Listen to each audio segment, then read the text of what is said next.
Assalamualaikum warahmatullahi wabarakatuh. Pada kesempatan kali ini, kami dari kelompok 8 akan mempresentasikan terkait pelaksanaan audit pada sektor publik. Nah, untuk anggota dari kelompok 8 ini sendiri, ada saya, Mukli Zain Al-Fajri, NIM 7211419060, dan ada Atikotul Maula dengan NIM 7211419081, dan ada Widya Anjani dengan NIM 7211419138. Baik, langsung saja yang pertama di sini ada pengertian terkait pelaksanaan audit. Nah, pelaksanaan audit itu adalah salah satu tahapan dalam proses audit di mana auditor akan mengembangkan suatu program audit dan menilai keefektifan sistem, pengendalian internal organisasi, dan melakukan pengujian-pengujian yang diperlukan untuk memperoleh bukti audit. Nah, dalam pelaksanaan audit itu ada indikator pelaksanaan audit yang baik. Di sini yang pertama ada terkait kegiatan pelaksanaan audit yang mencakup bahwa auditor harus memastikan bahwa prosedur audit itu memberikan bukti audit yang cukup tepat untuk mendukung tujuan audit. Kemudian indikator yang kedua itu terkait kegiatan yang berkaitan dengan mengevaluasi bukti audit dan menyimpulkan serta pelaporan hasil audit. Di mana yang pertama adalah auditor harus mengevaluasi bukti audit dan menarik kesimpulan. Dan yang kedua adalah auditor harus menyiapkan laporan tertulis berdasarkan kesimpulan yang diambil. Nah, dalam indikator pelaksanaan audit sektor publik, di sini ada beberapa indikator menurut SPKN. Yang pertama adalah pekerjaan itu harus direncanakan dengan sebaik-baiknya, dan jika digunakan tenaga asisten itu harus disupervisi dengan semestinya. Yang kedua adalah pemahaman yang memadai atas pengendalian internal. Ini harus diperoleh untuk merencanakan audit dan menentukan sifat, saat, dan lingkup pengujian yang akan dilakukan. Kemudian yang ketiga adalah bukti audit yang kompeten itu harus diperoleh melalui inspeksi, pengamatan, pengajuan pertanyaan, dan konfirmasi sebagai dasar memadai untuk menyatakan pendapat atas laporan keuangan audit. Kemudian pembahasan yang kedua ini terkait struktur pengendalian internal, di mana dalam konsep pengendalian internal ini ada jenis-jenis pengendalian internal. Yang pertama adalah organisasi.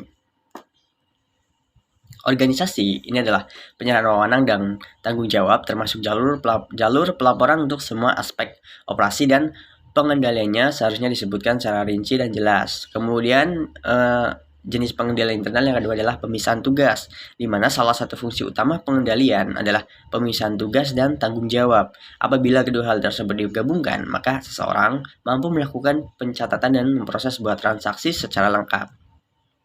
Kemudian adalah fisik. Nah, pengendalian ini berhubungan dengan supervisi aset.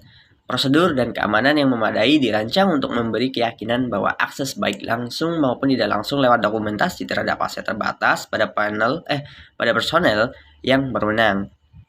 Kemudian ada persetujuan dan otorisasi, yaitu seluruh transaksi seharusnya diotorisasi maupun disetujui oleh orang yang tepat.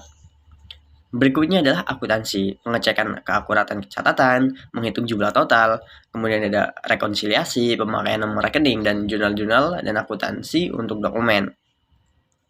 Personel meliputi keberadaan prosedur menjamin penempatan personel sesuai kemampuan dan tanggung jawab. Kemudian ada supervise. Setiap sistem pengendalian internal itu seharusnya mencakup supervisi oleh atasan yang bertanggung jawab atas transaksi dan pencatatannya setiap hari. Kemudian yang terakhir adalah manajemen. Nah, ini adalah pengendalian yang dilakukan manajemen di luar tugas rutinnya, di mana hal ini meliputi pengendalian secara keseluruhan, fungsi pengendalian internal, dan prosedur review khusus lainnya. Berikutnya adalah pengendalian operasional. Nah, pengendalian ini berkaitan dengan cara di mana organisasi yang diaudit mengelola pegawainya. Beberapa ciri berikut seharusnya terdapat dalam sebuah organisasi agar struktur organisasi kondusif dengan pengendalian internal yang memadai. Yang pertama adalah perekrutan dan pelatihan personel yang jujur dan kompeten. Yang kedua ada pemisahan tugas, dan ketiga adalah pembagian tugas dan fungsi akuntansi. Dan yang terakhir adalah tanggung jawab yang dirinci yang baik untuk semua personel. Berikutnya adalah pengendalian supervisori. Nah, aspek penting dari pengendalian adalah supervisi manajemen terhadap aktivitas organisasi yang diaudit secara keseluruhan dan keefektifan pengendalian internal khusus lainnya. Supervise yang efektif itu dihasilkan dalam Pelibatan manajemen pada titik-titik penting sistem pengendalian internal, yaitu laporan keuangan dan analisis selisih anggaran. Kemudian pengendalian organisasional dan pengendalian supervisory merupakan dasar penting untuk evaluasi editor terhadap sistem yang berlaku. Berikutnya, ada pengendalian terhadap kelengkapan dan keakuratan transaksi, di mana dalam pengendalian ini ada 4 teknik pengendalian yang berhubungan secara khusus dengan kelengkapan dan keakuratan pemrosesan transaksi. Yang pertama ada sequence checking, yaitu dokumen kunci seharusnya diberi nomor urut, bercetak dan secara rutin dicek untuk menghindari kehilangan pencatatan.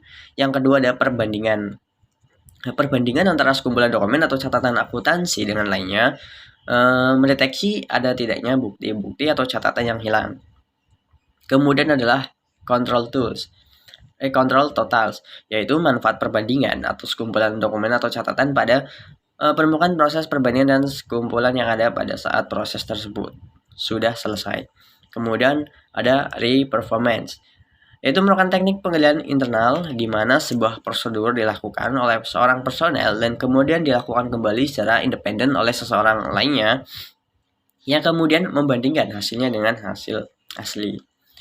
Berikutnya ada rancangan pengendalian untuk penjagaan aset. Nah, manajemen ini mempunyai tanggung jawab menjaga aset-aset organisasi. Pengendalian ini dikategori signifikan bagi auditor, terutama dalam hubungannya dengan keterjadian dan keberadaan sebuah aset. Pembatasan akses terhadap aset adalah contoh pengendalian preventif. Kemudian ada pengendalian dokumentasi, di mana pengendalian ini memberi keyakinan bahwa sistem dibuat sesuai dengan tujuan awalnya, yaitu memberikan pemahaman yang jelas kepada personel organisasi mengenai tugas dan tanggung jawab. Kemudian ada keterbatasan pengendalian internal. Nah, dalam keterbatasan ini ada ciri-ciri sistem pengendalian yang baik. Yang pertama adalah independen dalam prosedur pemrosesan. Yang kedua harus ada kolusi untuk melewati. Dan 3, personel dengan senioritas yang memadai. Yang keempat, secara tepat waktu. Dan 5, pengendalian internal yang bergantung pada pemisahan tugas dapat dihindari dengan kolusi. Yang keenam adalah otorisasi dapat diabaikan dengan seseorang yang mempunyai kedudukan tertentu atau oleh manajemen. Kemudian ada personel keliru dalam memahami perintah akibat kelalaian, tidak perhatian, maupun kelelahan. Berikutnya adalah prosedur pengujian pengendalian. Nah, jika auditor memperoleh keyakinan bahwa prosedur pengendalian dilakukan dengan baik, maka auditor harus mendapatkan bukti mengenai keefektifan pengendalian selama periode tersebut secara keseluruhan. Ada beberapa alternatif prosedur yang dapat dilakukan, yaitu yang pertama adalah hasil pengujian pengendalian sebelumnya. Kemudian berdasarkan pertanyaan yang dibuat, apakah pengendalian tetap sama untuk waktu yang tersisa sampai berakhirnya periode tersebut, atau sifat dan ukuran transaksi dan jumlah akun yang terlibat, dan pengujian substantif yang dilakukan tanpa melibatkan kecakupan prosedur pengendalian. Berikutnya ada unsur-unsur pengendalian internal yang meliputi lingkungan pengendalian, penaksiran risiko, informasi komunikasi, aktivitas pengendalian, dan pemantauan. Sifat-sifat pengujian audit. Nah, sifat pengujian audit ini mengacu pada sifat dan efektivitas pengujian audit yang akan dilaksanakan. Pertama, prosedur audit tersebut harus dapat memberikan bukti tentang kinerja kooperatif suatu entitas atau terkait dengan tujuan spesifik yang ingin dicapai oleh auditor. Nah, auditor juga harus mempertimbangkan biaya relatif dan efektivitas prosedur dalam kaitannya dengan tujuan audit yang spesifik. Berikutnya adalah bukti audit. Nah, bukti audit ini sangat mempengaruhi sifat pekerjaan audit yang tercantum pada standar ketiga pekerjaan 8 yang menyatakan bahwa bahan bukti kompeten yang mencukupi dapat diperoleh melalui inspeksi, pengamatan, permintaan keterangan, dan konfirmasi yang digunakan. Nah, ada beberapa hal penting yang berkaitan dengan bukti audit. Yang pertama adalah kecukupan bukti audit. Yang kedua adalah kompetensi bukti audit, dasar yang memadai atau rasional, dan prosedur yang dapat dilakukan untuk menghimpun bukti audit. Kemudian ada jenis-jenis bukti audit. Yang pertama adalah bukti fisik. Nah, bukti fisik ini banyak diperoleh dalam perhitungan aktiva berwujud terutama kas dan persediaan. Kemudian ada bukti konfirmasi yang merupakan bukti yang sangat tinggi tingkat reliabilitasnya. Hal ini dikarenakan bukti informasi ini berisi informasi yang berasal dari pihak ketiga secara langsung. Yang ketiga adalah bukti dokumenter, di mana bukti dokumenter itu merupakan bukti yang paling penting dalam audit. Bukti dokumenter berupa notulen rapat, faktur pembelian, dan kontrak proyek. Bukti yang keempat adalah catatan akuntansi. Nah, catatan akuntansi ini berupa jurnal dan buku besar. Kemudian, bukti yang kelima adalah bukti surat pernyataan tertulis. Surat pernyataan tertulis merupakan pernyataan yang ditandatangani suatu individu yang bertanggung jawab memiliki pengetahuan mengenai rekening, kondisi, atau kejadian tertentu. Bukti yang keenam adalah bukti matematis yang diperoleh auditor melalui pengulangan pekerjaan klerikal yang telah dilakukan klien. Bukti matematis merupakan bukti audit yang bersifat kuantitatif. Kemudian ada bukti lisan. Auditor dalam melaksanakan tugasnya banyak berhubungan dengan pihak-pihak yang berkepentingan dengan pekerjaan auditor, sehingga auditor berkesempatan untuk mengajukan pertanyaan secara lisan. Bukti yang kedelapan adalah bukti analisis dan perbandingan. Bukti analisis merupakan bukti yang diperoleh dari perbandingan dan hubungan antar data yang menentukan apakah saldo akun yang disajikan cukup masuk akal. Nah, bukti analitis ini mencakup penggunaan rasio dan perbandingan data klien dengan anggaran standar akuntan kinerja atau kondisi alokasi umum. Yang kesembilan adalah struktur pengendalian internal. Nah, struktur pengendalian internal itu dapat digunakan untuk mengecek ketelitian dan dapat dipercaya tidaknya data akuntansi tersebut. Kemudian ada bukti elektronik, yaitu informasi yang dihasilkan oleh alat elektronik yang digunakan auditor sebagai dasar dalam memberikan pendapat tentang penegasan. Yang termasuk bukti elektronik ini meliputi penggunaan komputer, sensor, magnetik, media, dan scanner. Kemudian pembahasan yang selanjutnya ini adalah terminologi pengujian. Secara terminologi, menurut Kamus Besar Bahasa Indonesia, ini pengujian berasal dari kata uji yang berarti proses, cara pemeriksaan, atau transaksi keuangan. Pengujian dalam audit berkaitan dengan kewajaran penyajian laporan keuangan dan materialitas. Kewajaran laporan keuangan ini dinilai berdasarkan asersi eksekutif. Sedangkan aspek materialitas adalah besarnya nilai yang dihilangkan atau salah saji informasi akuntansi yang dilihat dari keadaan yang melingkupinya. Nah, waktu pengujian dapat dilakukan sebelum tanggal neraca, saat tanggal neraca, dan setelah tanggal neraca. Nah, dalam waktu pengujian itu terdapat sebelum tanggal neraca, menjelang tanggal neraca, saat tanggal neraca, dan sesudah tanggal neraca. Kemudian untuk luas pengujiannya sendiri itu ada sedikit sampel, banyak sampel, dan seluruh sampel. Nah, di dalam pengujian audit ini terdapat dua kelompok istilah, yaitu istilah kontroversial dan istilah non-kontroversial. Nah, istilah kontroversial dalam pelaksanaan audit itu sendiri yang pertama adalah pengawasan dan pengendalian, di mana pengawasan adalah segala hal yang berkaitan dengan proses pemilikan, penjagaan, serta pengarahan yang dilakukan dengan sungguh-sungguh agar objek yang diawasi berjalan menurut semestinya. Sedangkan pengendalian adalah suatu rangkaian kegiatan yang mencakup pengawasan atas kemajuan kegiatan serta pemanfaat hasil pengawasan tersebut untuk melaksanakan tindakan korektif dalam rangka mengarahkan pelaksanaan kegiatan agar sesuai dengan tujuan yang telah ditetapkan. Berikutnya ada audit dan pemeriksaan. Dalam hal ini, audit itu didefinisikan sebagai suatu proses sistematik untuk memperoleh dan mengevaluasi bukti secara objektif mengenai pernyataan-pernyataan tentang kegiatan dan kejadian ekonomi. Berikutnya adalah audit keuangan dan audit umum. Audit umum bukanlah merupakan suatu jenis audit. Penggunaan audit umum itu harus diartikan sebagai istilah menggambarkan sifat financial audit, yaitu yang mencakup sasaran menyeluruh meliputi aktiva, hutang, dan modal. Berikutnya adalah audit operasional, audit manajemen, audit atas program, dan audit kinerja. Audit kinerja secara substansial itu tidak berbeda dengan audit operasional yang di dalamnya mencakup pengertian audit manajemen dan audit atas program. Dalam hal ini sama-sama mengandung unsur evaluasi atas efektivitas. Kemudian ada audit komprehensif. Audit komprehensif itu adalah suatu pendekatan audit dengan menetapkan berbagai tipe audit seperti audit atas laporan keuangan, audit kinerja, dan audit lainnya atas berbagai aspek yang menjadi lingkup adil dalam suatu penugasan audit.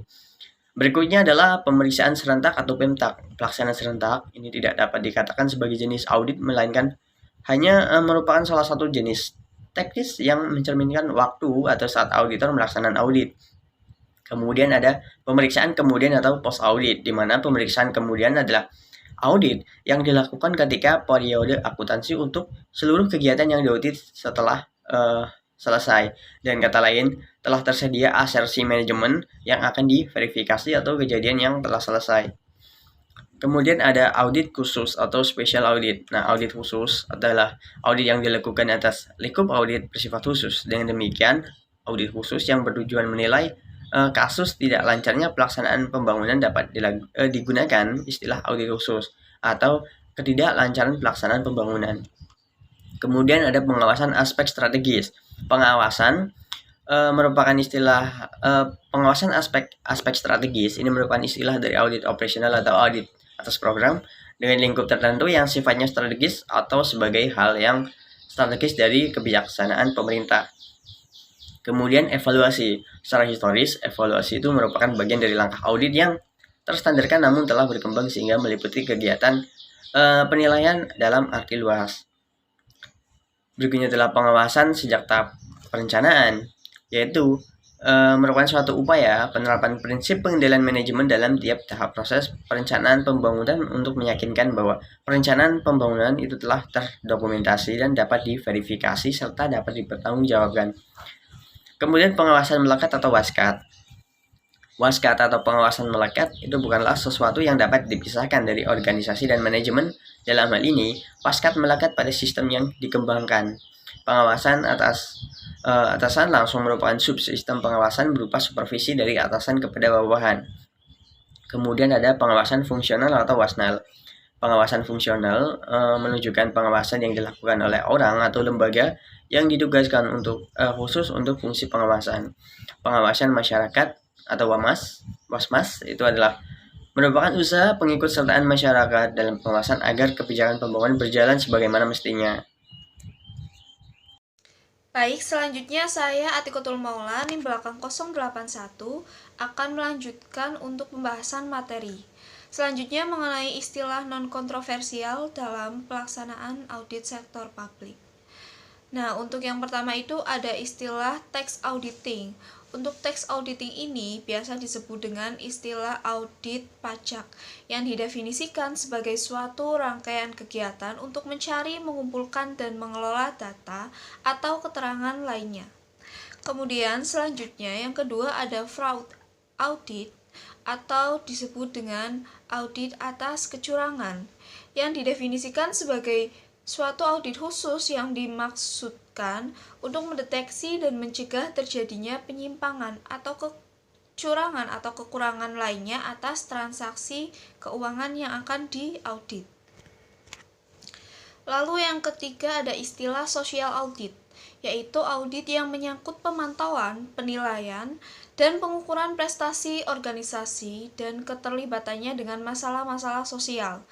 Kemudian yang keempat ada quality audit atau kualitas audit atau audit mutu yang didefinisikan sebagai suatu pemeriksaan yang sistematis dan independen untuk menentukan apakah kualitas aktivitas dan pencapaian hasil suatu rencana yang sudah dirancang dalam audit ini, apakah rancangan tersebut itu dapat diimplementasikan secara efektif dalam pencapaian tujuan audit. Lalu yang kelima itu ada single audit. Single audit ini bukanlah merupakan jenis audit, tapi melainkan pendekatan yang digunakan untuk melaksanakan audit secara efisien. Dan itu dinamakan dengan single audit. Kemudian yang keenam ada risk-based auditing atau audit berpeduli resiko, yaitu suatu audit yang dimulai dengan proses penilaian risiko audit terlebih dahulu, sehingga dalam perencanaan, pelaksanaan, dan pelaporan auditnya itu lebih difokuskan pada area-area yang penting yang beresiko dari penyimpangan atau kekurangan ataupun kesalahan audit. Selanjutnya yang ketujuh ada legal audit atau audit kekuatan, yaitu suatu proses yang sistematis untuk menentukan apakah kegiatan suatu entitas itu sesuai atau tidak dengan standar atau kebijakan yang dikeluarkan manajemen atau hukum dan peraturan pemerintah yang berlaku. Kemudian due diligence audit, didefinisikan sebagai suatu audit yang mendalam dan menyeluruh dari segala aspek yang diarahkan untuk tujuan tertentu agar dapat melindungi kepentingan klien dan umumnya di kalangan klien perbankan. Selanjutnya yang kesembilan ada audit lingkungan. Audit lingkungan itu sendiri merupakan proses audit yang dilakukan secara sistematis dan juga terdokumentasi terhadap perolehan dan evaluasi bukti audit yang dilakukan secara objektif untuk menemukan suatu aktivitas lingkungan, kejadian, kondisi, sistem manajemen, atau informasi tertentu tentang permasalahan lingkungan sesuai dengan kriteria audit dan melaporkan hasilnya dari proses tersebut itu kepada klien. Kemudian, untuk istilah yang ke-10 ada katalisator. Dalam internal auditing itu merupakan suatu fungsi auditor internal untuk membantu organisasi secara langsung dalam mempercepat penyelesaian suatu masalah dan pencapaian tujuan sesuai dengan ruang lingkup kewenangannya. Lalu istilah yang ke-11 ada objek pemeriksaan atau obrik. Nah, objek ini itu dimaksudkan sebagai suatu entitas ekonomi atau instansi yang diaudit tetapi dapat berupa aktivitas, program, fungsi, atau operasi suatu entitas yang dinilai mempunyai masalah audit yang potensial. Kemudian yang ke-12 itu ada Electronic Data Processing atau EDP. EDP audit ini itu merupakan suatu proses pengumpulan dan evaluasi bukti untuk menetapkan apakah sistem atau pembukuan komputer dapat mengamankan harta, menjaga integritas data, tujuan organisasi dapat tercapai dengan efektif dengan penggunaan sumber-sumber daya secara efisien.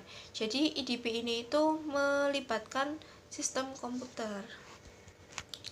Selanjutnya yang ke-13 ada audit eksternal dan audit internal.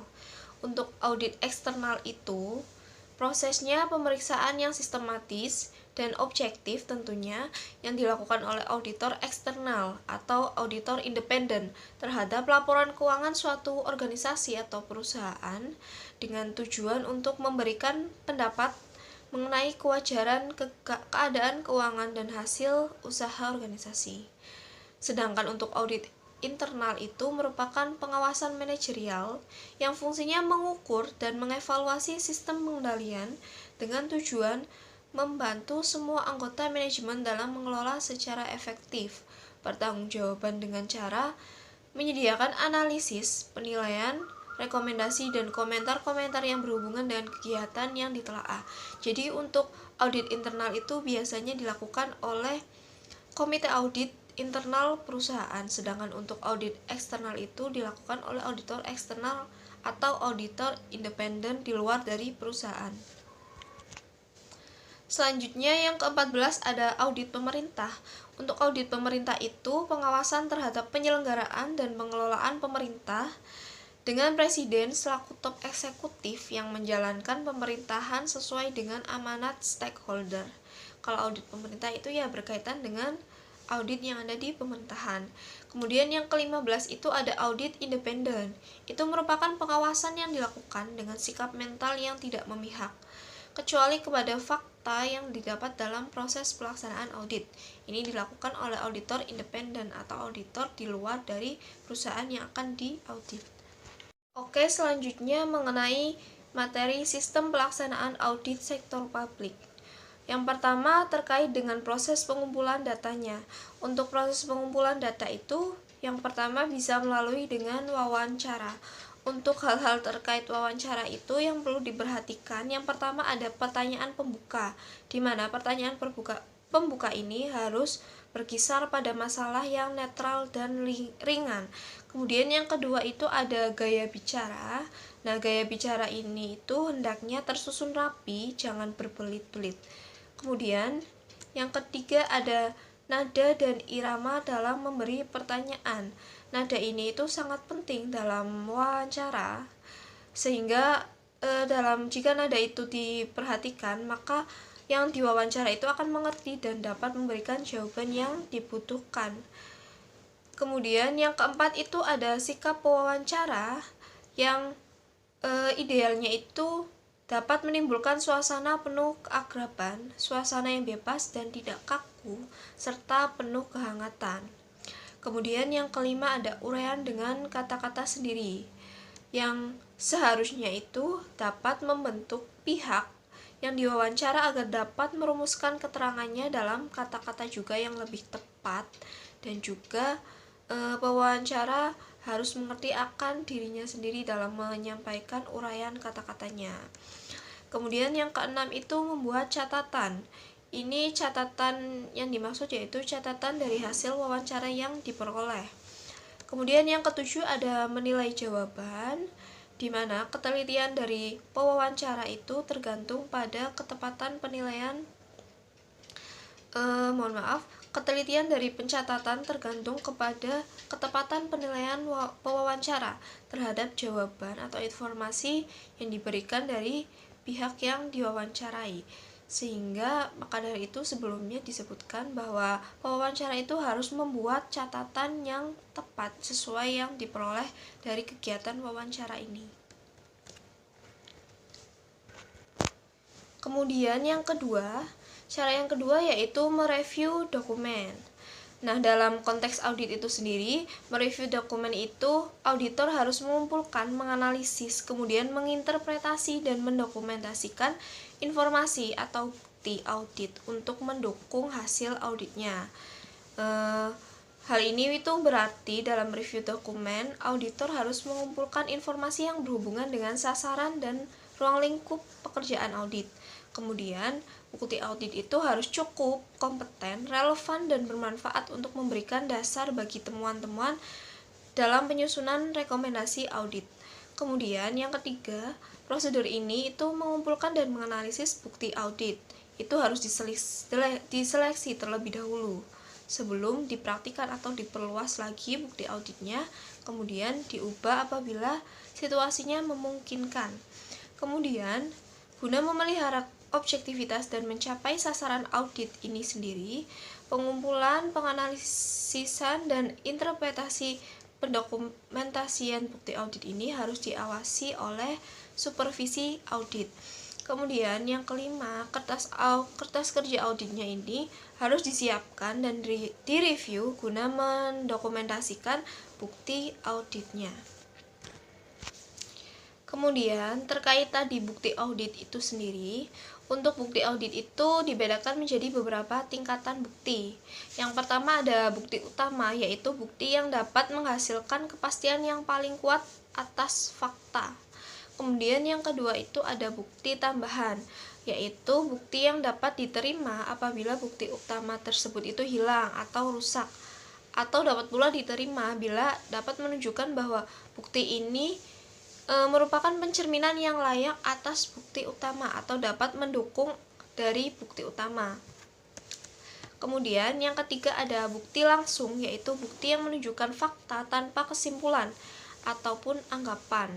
Kemudian yang keempat ada bukti tidak langsung, yaitu bukti yang cenderung untuk menetapkan suatu fakta dengan pembuktian fakta lain yang setaraf dengan fakta utama. Jadi ada pembuktiannya.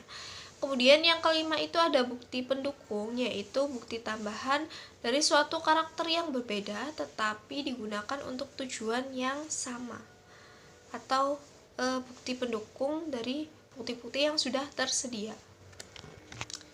Kemudian cara untuk pengumpulan data itu sendiri, yang ketiga ada wawancara.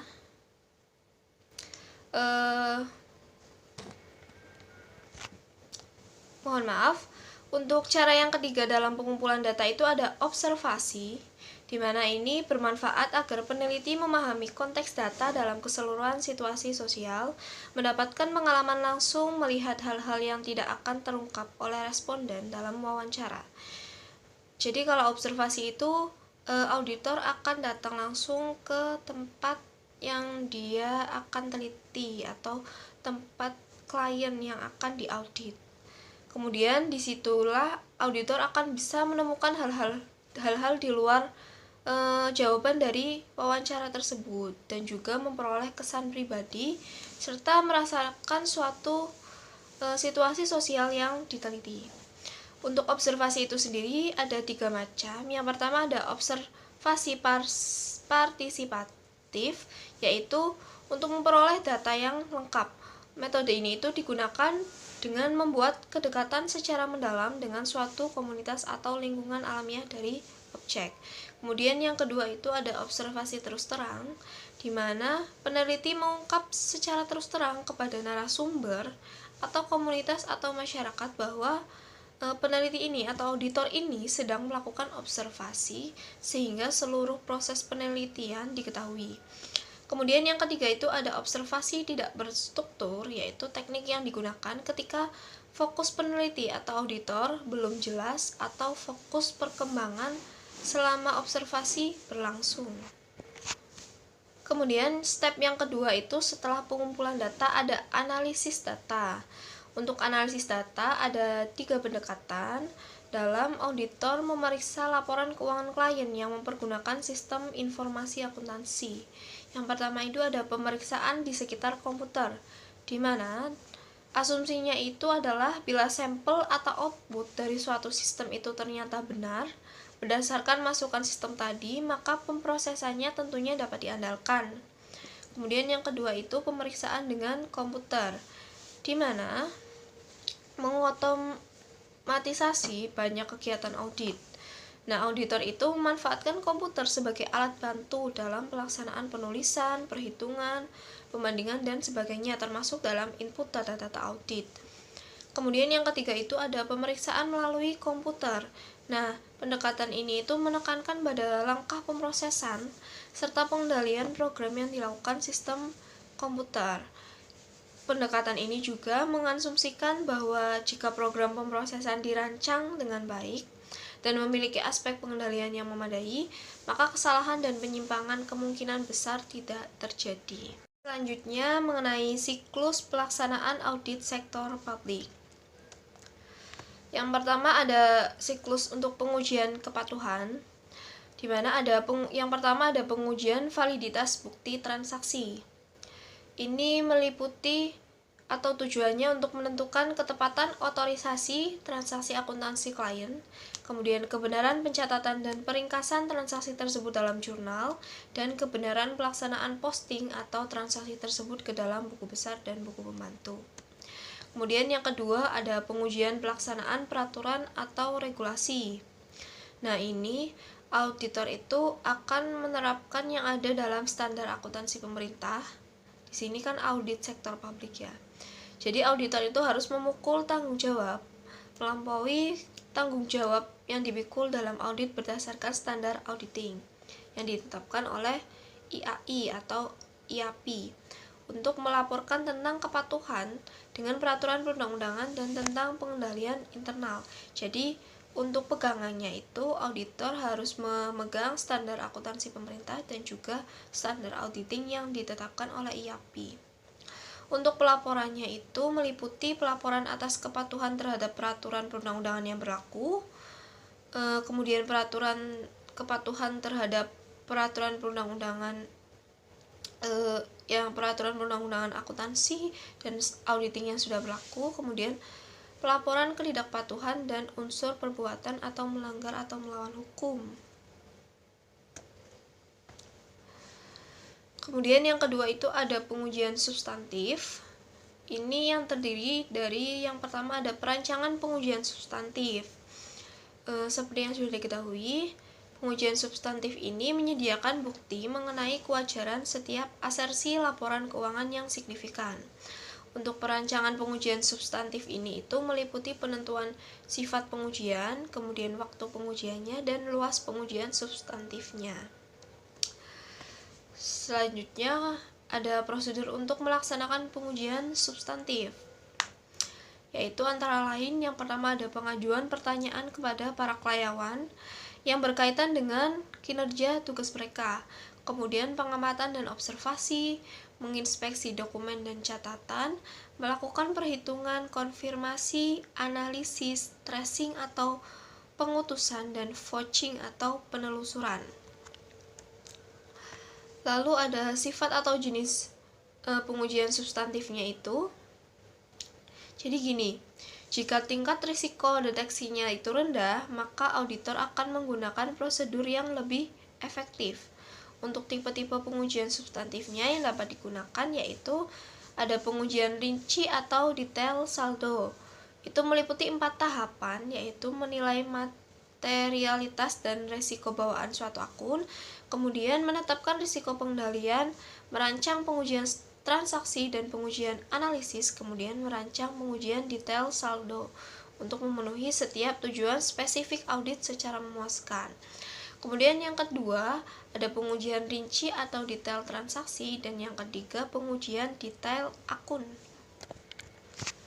Proses selanjutnya untuk pengujian substantif ada penentuan saat melaksanakan pengujian substantif, di mana tingkat risiko deteksi dapat diterima memengaruhi penentuan waktu atau pelaksanaan pengujian substantif ini.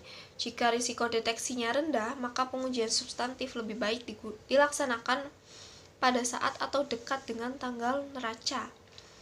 Kemudian ada luas pengujian substantifnya itu, jadi ditentukan oleh bila semakin rendah tingkat risiko deteksinya, maka semakin banyak bukti yang harus diperlukan. Auditor itu dapat mengubah jumlah bukti yang harus dihimpun dengan cara mengubah luas pengujian substantif yang akan dilakukan. Langkah selanjutnya setelah pengujian substantif itu ada penyusunan kuesioner, di mana kuesioner ini sangat cocok diterapkan pada kasus di mana tim audit secara geografis itu berjauhan dengan jenis data yang dibutuhkan dalam audit. Kemudian untuk kuesioner ini itu dapat memungkinkan auditor untuk menanyakan hal-hal yang dirasa tidak pantas untuk ditanyakan atau diungkapkan secara lisan pada saat wawancara.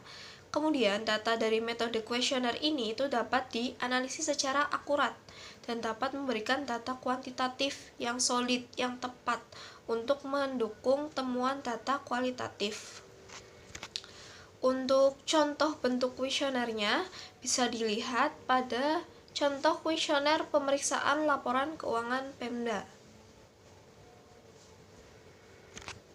Langkah selanjutnya setelah kuesioner itu ada prosedur analitis, yaitu pengevaluasian informasi keuangan yang dilakukan dengan mempelajari hubungan yang masuk akal antara data keuangan dan data non-keuangan. Ada 6 langkah yang harus dilakukan auditor dalam melaksanakan prosedur analitis. Yang pertama, mengidentifikasi perhitungan dan perbandingan yang akan dibuat, kemudian mengembangkan ekspektasi, melakukan perhitungan dan perbandingan, menganalisis data, kemudian menyelidiki perbedaan atau penyimpangan yang tidak diharapkan yang signifikan, dan yang terakhir itu menentukan pengaruh perbedaan atau penyimpangan terhadap perencanaan audit. Materi selanjutnya mengenai teknik pelaksanaan audit sektor publik. Untuk dalam teknik mengelola risiko audit sektor publik itu, risiko audit itu sendiri kan dapat ditimbulkan dari tingkat penemuan yang direncanakan dalam menghadapi penyimpangan. Contohnya ada related party transaction atau transaksi organisasi induk dan anak atau transaksi antar keluarga. Kemudian ada client mistake, yaitu klien melakukan penyimpangan. Kemudian bisa juga dengan kualitas komunikasi atau klien tidak kooperatif. Kemudian ada initial audit atau klien baru pertama kali diaudit dan klien bermasalah. Nah, dari masalah-masalah tersebut itu, maka dalam audit itu dibedakan ada beberapa risiko. Yang pertama ada risiko inherent atau inherent risk, yaitu kerentanan suatu saldo akun atau golongan transaksi terhadap suatu salah saji material dengan asumsi bahwa tidak terdapat pengendalian yang terkait dalam risiko bawaan tersebut yang timbul. Kemudian, alasan tingginya suatu inherent risk itu bisa disebabkan oleh integritas manajemen dan juga karakteristik organisasi. Nah, karakteristik organisasi itu bisa berupa banyaknya BUMN, intensif yang lemah untuk mengurangi asimetri informasi, kemudian pilihan organisasi pada auditor, memilih kantor audit yang kecil atau lokal, di mana itu independennya kurang dan mudah berkolusi, kemudian lingkungan hukum dan tata kelola organisasi. Untuk yang kedua itu ada control risk, yaitu risiko bahwa suatu salah saji material yang dapat terjadi dalam suatu asersi tidak dapat dicegah atau dideteksi secara tepat waktu oleh pengendalian internal entitas. Resiko ini merupakan fungsi efektivitas desain dan operasi pengendalian internal untuk mencapai tujuan entitas yang relevan dengan penyusunan laporan keuangan entitas. Untuk beberapa resiko ini, pengendalian akan selalu ada karena keterbatasan bawaan dalam setiap pengendalian internal. Kemudian untuk alasan risiko pengendalian ini dapat tinggi itu bisa karena lemahnya badan pengawas dalam organisasi terbuka dan juga karena penguasaan orang dalam kebijakan suatu organisasi. Kemudian yang ketiga itu ada audit risk atau risiko audit, di mana dalam SPAP PSA seksi 312 paragraf 28 itu bahwa risiko bawaan atau risiko pengendalian itu berbeda dengan risiko deteksi.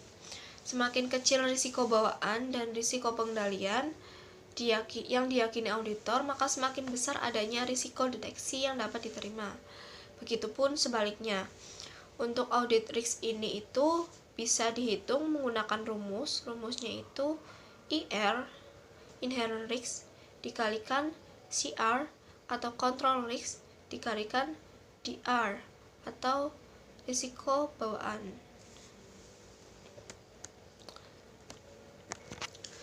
Selanjutnya membahas mengenai teknik menulis kertas kerja audit.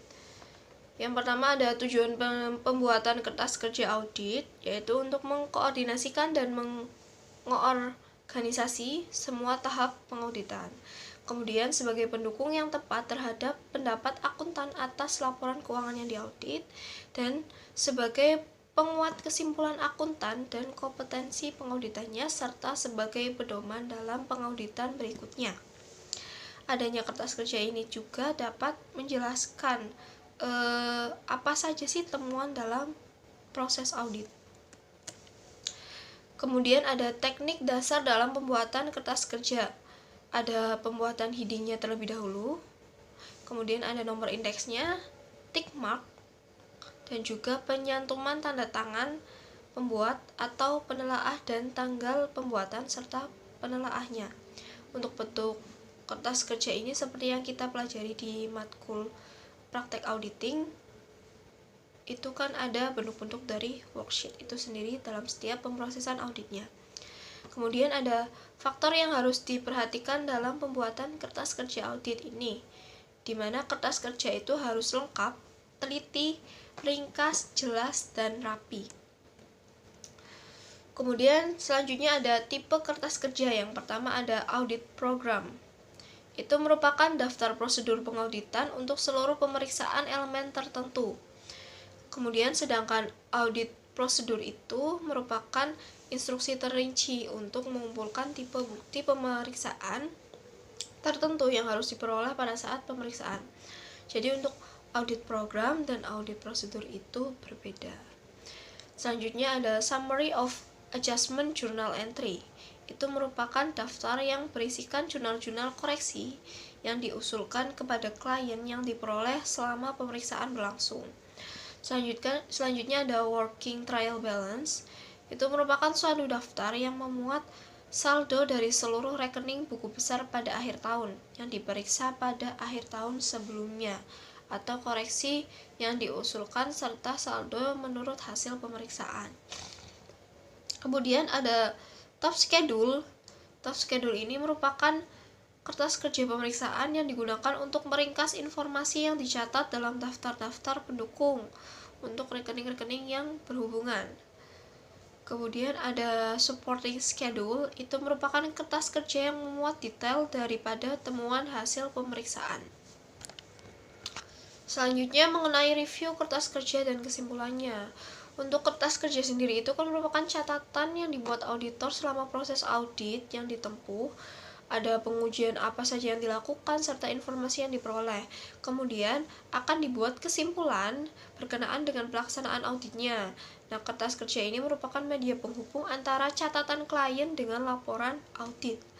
Kertas kerja tersebut itu harus disesuaikan dengan keadaan yang dihadapi dan kebutuhan auditor dalam melaksanakan suatu penugasan audit.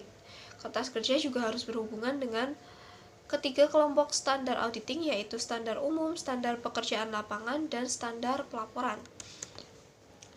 Selanjutnya mengenai isi kertas kerja. Disebutkan dalam SA 339, SPAP IAI dan SPAP 7.63, kertas kerja biasanya berisi dokumentasi yang memperlihatkan pemeriksaan yang telah direncanakan dan disupervisi dengan baik.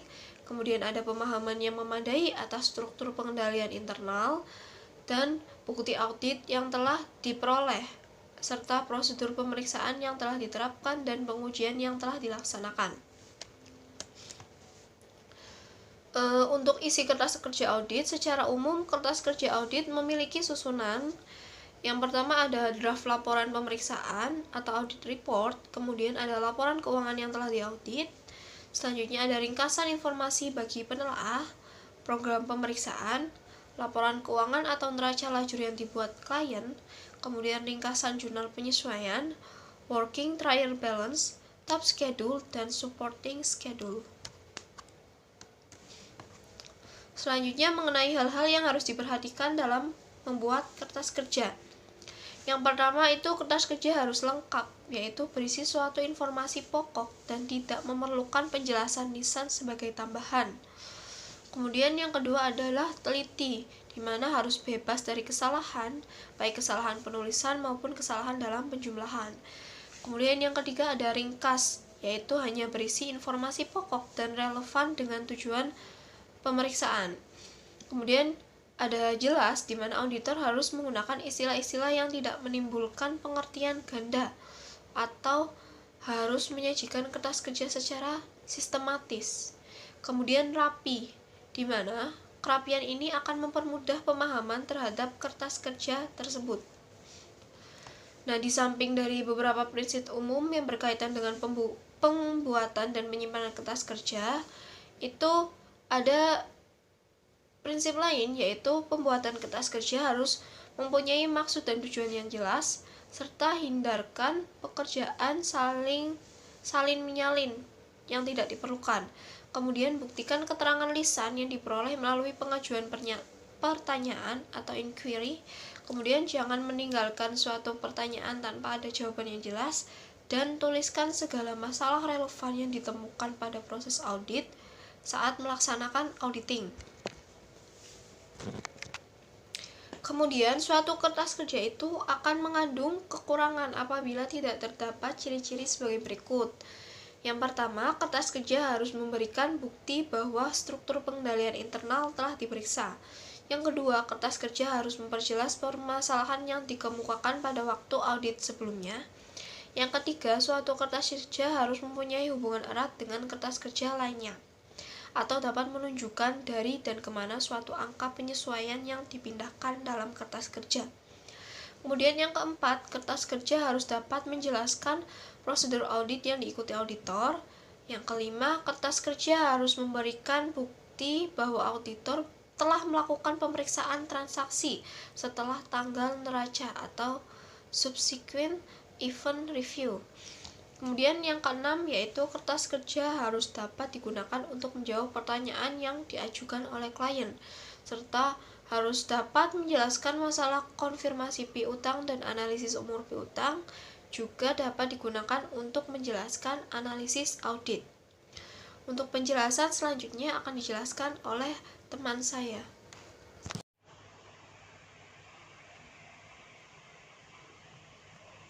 Selanjutnya adalah jenis kertas kerja.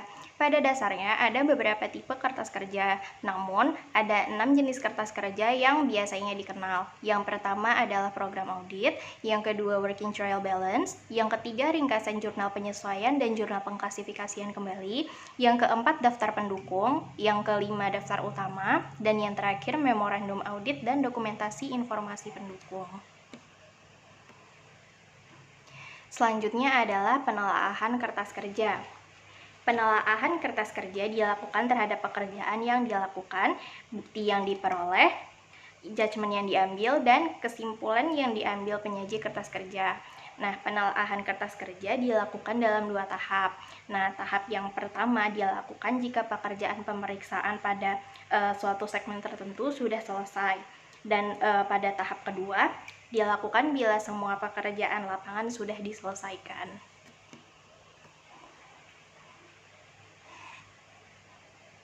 Selanjutnya adalah pemilikan dan penyimpanan kertas kerja. Jadi, kertas kerja itu adalah milik lembaga yang mengaudit seperti KAP dan BPK. Kertas kerja itu bukan milik pribadi si auditor ataupun yayasan. Lalu untuk penyimpanan kertas kerja, biasanya auditor melakukan 2 pengarsipan. Yang pertama adalah arsip permanen atau permanent file yang berisi salinan anggaran dasar dan anggaran rumah tangga, lalu salinan surat perjanjian tentang perjanjian penting yang berlaku dalam jangka panjang, lalu salinan notulen rapat dan bagian yayasan, pedoman akun dan prosedur pengendalian internal, dan ringkasan prinsip akuntansi yayasan. Lalu untuk arsip kini atau current arsip itu biasanya digunakan untuk audit yang telah diselesaikan. Selanjutnya adalah hubungan antar kertas kerja audit. Sebagai contoh, pengauditan saldo kas gitu ya. Daftar jurnal penyesuaian terhadap kas tercantum dalam daftar pendukung.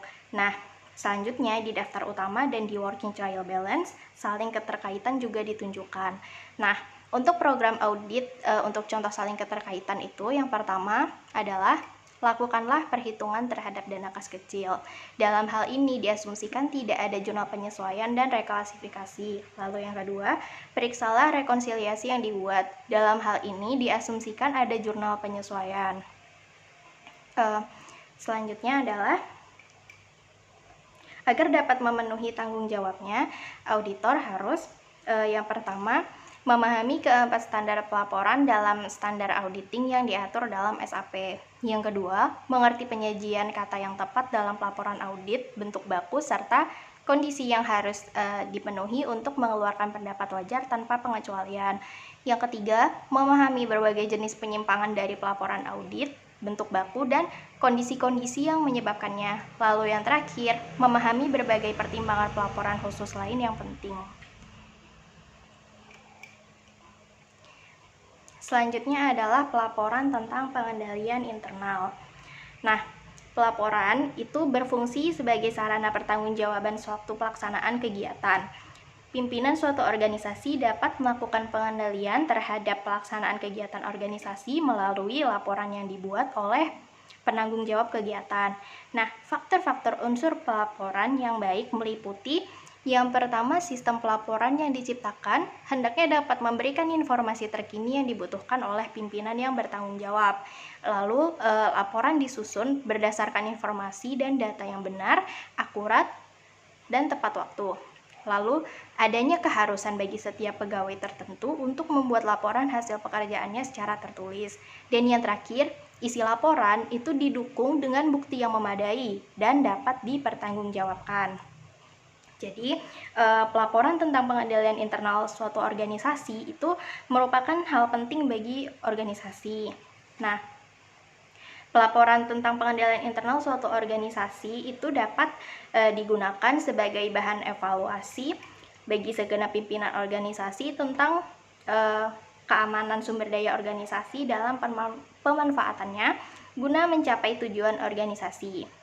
Nah, secara umum, pelaporan pengendalian internal berkaitan dengan pelaksanaan pengendalian internal organisasi selama ini, kelemahan pengendalian internal organisasi, dan rekomendasi perbaikan bagi sistem pengendalian internal organisasi.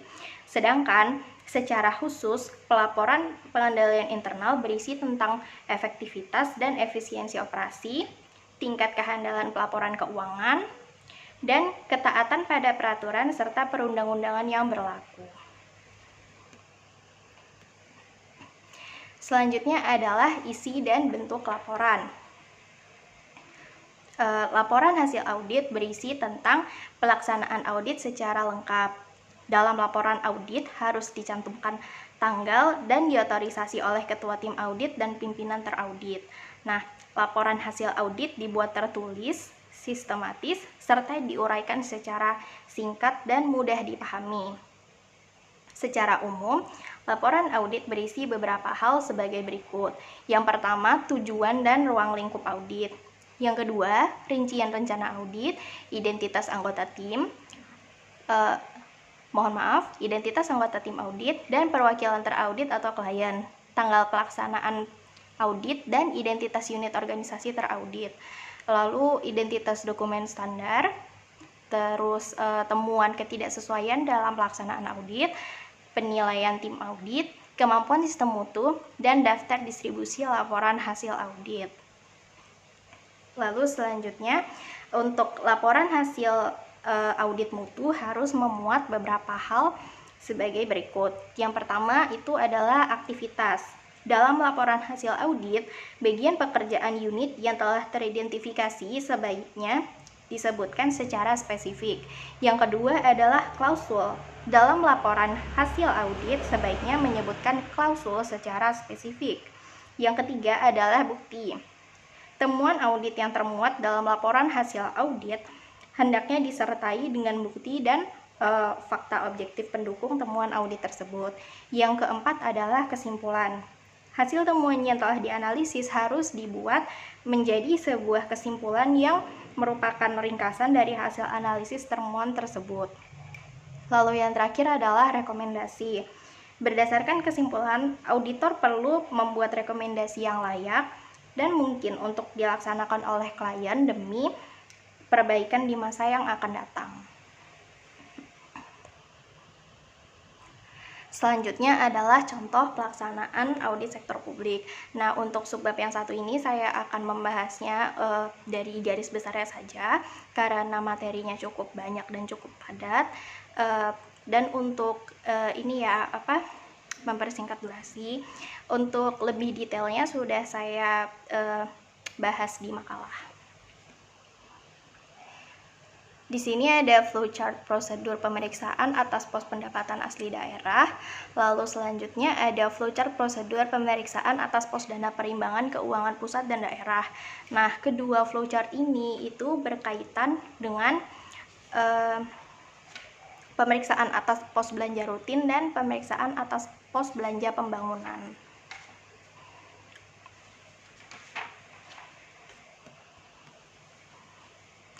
Selanjutnya adalah contoh pelaksanaan audit pembiayaan dan verifikasi kinerja program pembiayaan.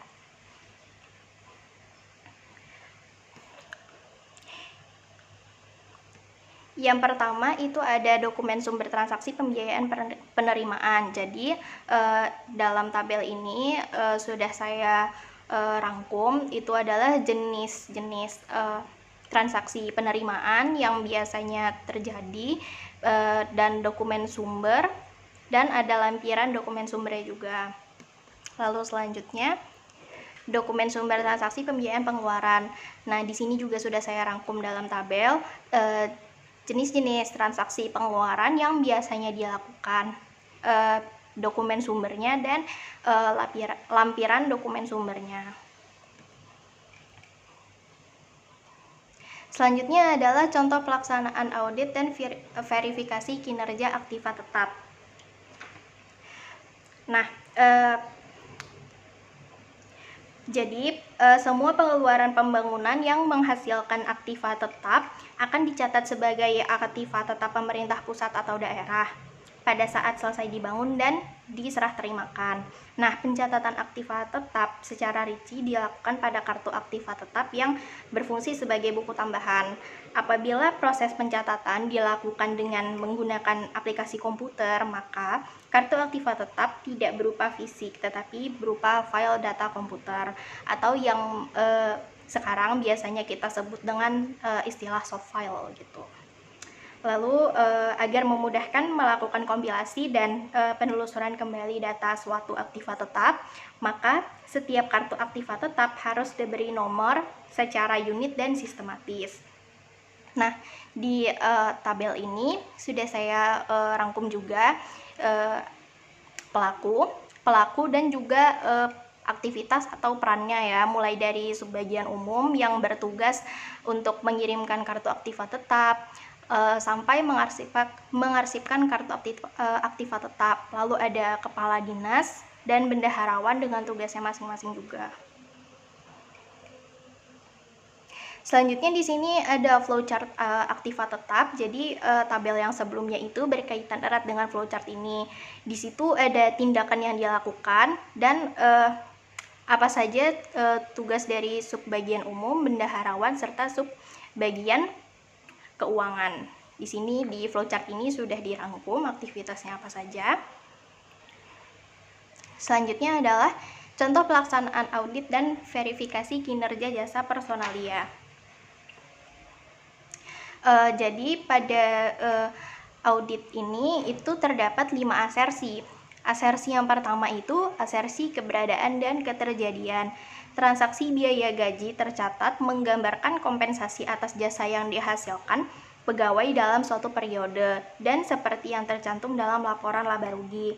Lalu, pajak penghasilan gaji tercatat menggambarkan pajak penghasilan yang harus dipotong dan dibayarkan sesuai jumlah kompensasi yang diterima pegawai dalam satu periode. Lalu, saldo utang gaji dan utang pajak menggambarkan jumlah yang harus dibayarkan entitas pada tanggal neraca. Yang kedua adalah asersi kelengkapan.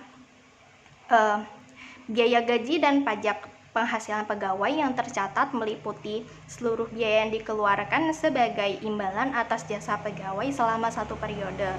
Lalu, pajak penghasilan gaji tercatat meliputi seluruh pajak penghasilan pegawai yang harus dipotong dan dibayarkan atas seluruh kompensasi yang diterima pegawai dalam suatu periode. Lalu, saldo utang gaji dan pajak penghasilan yang tercatat meliputi semua jumlah yang menjadi kewajiban entitas pada tanggal neraca. Yang ketiga adalah asersi hak dan kewajiban. Auditor berkaitan dengan asersi ini berusaha memastikan apakah entitas mempunyai kewajiban legal atas biaya gaji, utang gaji, dan pajak penghasilan pegawai. Tujuan asersi hak dan kewajiban adalah bahwa utang gaji serta pajak penghasilan yang dibebankan merupakan kewajiban legal entitas pada tanggal neraca. Yang keempat adalah asersi penilaian dan pengalokasian. Biaya gaji merupakan ringkasan jumlah akurat dari penerimaan bruto pegawai yang dihitung secara tepat untuk setiap periode pembayaran. Biaya pajak penghasilan pegawai telah dihitung secara tepat dengan menggunakan tarif pajak penghasilan yang tepat. Lalu, utang biaya gaji dan biaya pajak penghasilan pada tanggal neraca telah ditentukan secara tepat. Lalu yang terakhir itu adalah asersi pelaporan dan pengungkapan. Biaya gaji, pajak penghasilan pegawai telah diidentifikasikan dan dikelompokkan secara tepat dalam laporan laba rugi. Lalu rekening utama biaya gaji dan utang pajak penghasilan pegawai itu telah diidentifikasi dan dikelompokkan secara tepat dalam neraca sebagai utang lancar. Lalu selanjutnya adalah contoh pelaksanaan audit dan verifikasi kinerja investasi. Jadi yang pertama itu adalah pengujian substantif saldo investasi. Dalam merancang pengujian substantif, auditor harus menentukan tingkat risiko deteksi yang diterima untuk masing-masing asersi terkait signifikan.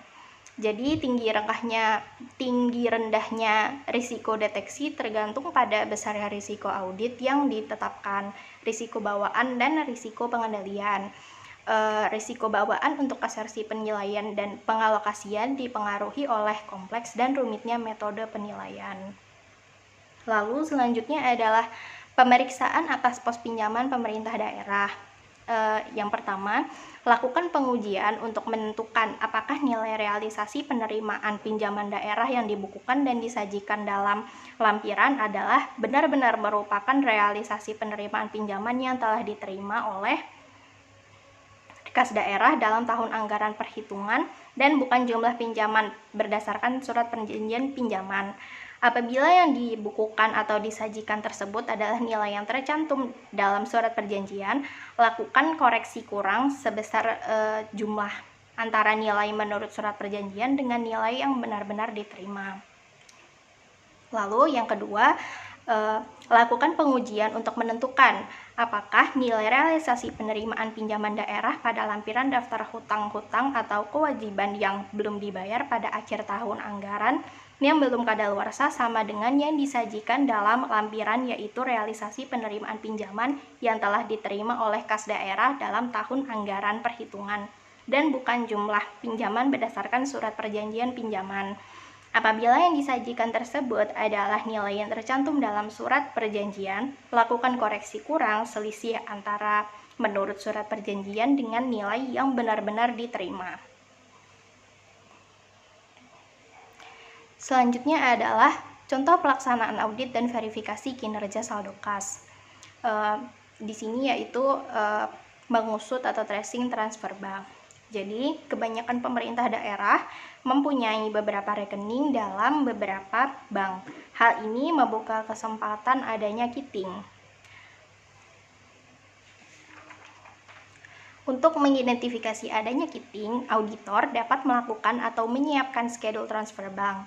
Pengujian ini berkaitan erat dengan siklus keberadaan atau keterjadian, kelengkapan, hak dan kewajiban, dan penilaian atau pengalokasian. Selanjutnya adalah contoh pelaksanaan audit dan verifikasi kinerja piutang.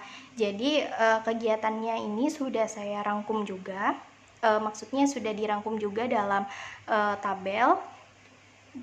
Di sini ada program pemeriksaannya, yaitu terdiri dari eksistensi atau terjadi, kelengkapan, hak dan kewajiban, penilaian dan alokasi, dan penyajian dan pengungkapan.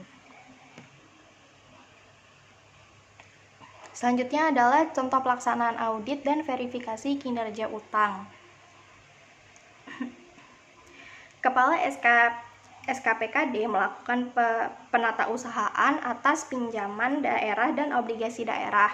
Jadi dalam hal ini pemerintah daerah wajib melaporkan posisi kumulatif pinjaman dan kewajiban pinjaman kepada Menteri Keuangan dan Menteri Dalam Negeri setiap akhir semester tahun anggaran berjalan. Nah, posisi kumulatif pinjaman dan kewajiban pinjaman tersebut terdiri atas jumlah penerimaan pinjaman, pembayaran pinjaman itu terdiri dari pokok dan bunga, dan yang terakhir adalah sisa pinjaman. Dan yang terakhir itu adalah contoh pelaksanaan audit dan verifikasi kinerja ekuitas. Jadi prosedur pemeriksaan permodalan atau ekuitas itu terdiri dari beberapa step ya. Itu yang pertama adalah pelajari dan evaluasi pengendalian internal permodalan transaksi jual beli saham, pembayaran dividen dan sertifikat saham. Yang kedua, minta salinan akte pendirian, SK pengesahan Menkes dan HAM, SK BKPM atau BKPMD, Bapepam, KPP, dan SK Presiden untuk disimpan dalam permanent file. Yang ketiga, cocokkan data akte pendirian dengan modal yang tercantum di neraca dan penjelasan dalam catatan atas laporan keuangan. Untuk perusahaan yang baru didirikan dan yang mempunyai tambahan setoran modal dalam periode yang diperiksa, periksalah bukti setoran dan pembukuan lainnya, otorisasi dari pejabat berwenang dan instansi pemerintah. Lalu, jelaskan dalam kertas kerja pemeriksaan sebagai berikut. Jadi yang dijelaskan itu adalah berapa modal dasar, modal ditempatkan, modal disetor, serta premium dan diskon dari penjualan saham. Lalu jelaskan juga jenis saham yang dimiliki seperti jumlah lembar dan nominalnya, dan rincian pemegang saham. Selanjutnya, periksa dokumen pendukung setiap ada perubahan dalam perkiraan retained earning deficit. Seandainya ada pembagian dividen, periksa bentuk pembagian dividen seperti cash, stock, atau properti dividen. Periksa juga kebenaran pencatatan, otorisasi pejabat yang berwenang, dan kesesuaian aspek perpajakan dengan peraturan perpajakan. Periksa apakah akumulasi kerugian perusahaan sudah melebihi modal disetor. Jika ini terjadi, pertimbangan going concern perusahaan. Pertimbangkan untuk mengirim konfirmasi ke pemegang saham atau Biro Administrasi Efek. Lalu, seandainya ada treasury stock, periksa bukti pembelian dan otorisasinya, bukti penjualan dan otorisasinya jika treasury stock dijual kembali, dan tanyakan kepada manajemen tujuan pembelian treasury stock. Lalu yang terakhir, periksa penyajian ekuitas di neraca. Terima kasih atas perhatiannya, kurang lebihnya kami mohon maaf. Demikian yang bisa kami sampaikan. Wassalamualaikum warahmatullahi wabarakatuh.